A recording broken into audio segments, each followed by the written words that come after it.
আর ব্যারাকপুরের ক্ষেত্রে আমার একটা স্লোগান ছিল, যেহেতু সাধারণ মানুষ আওয়াজটা তুলেছিলেন যে ব্যারাকপুরে যে গুন্ডারাজ সেটার পরিসমাপ্তি চায়।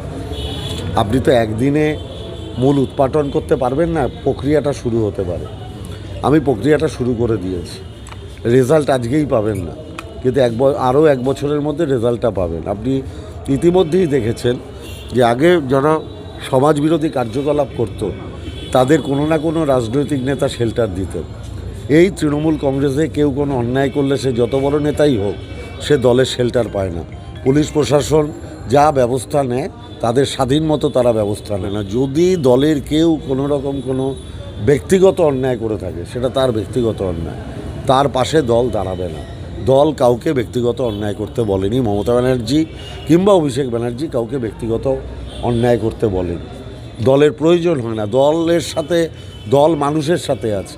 মানুষ মমতা ব্যানার্জির উপরে আস্থাশীল, তাহলে ব্যক্তিগতভাবে আমি কোনো অন্যায় কাজ করব কেন? কোনো ভাইয়ারাজ গুন্ডারাজকে সমর্থন কোনো অবস্থাতে করব না, কোনো অবস্থাতে করব না। এবং আপনি দেখবেন পুলিশ প্রশাসন, পুলিশ কমিশনারের অ্যাক্টিভ ভূমিকা পালন করছে। অ্যাক্টিভ ভূমিকা পালন করছে। পুলিশই তো ধরেছে, অন্য কেউ তো ধরেনি।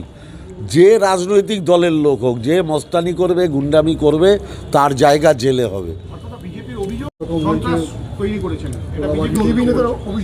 একটা উদাহরণ তো দেবে, অভিযোগ করলেই তো হলো না, একটা উদাহরণ তো দেবে। পারত আরে কোথায় সে উদাহরণ দিতে হবে তো।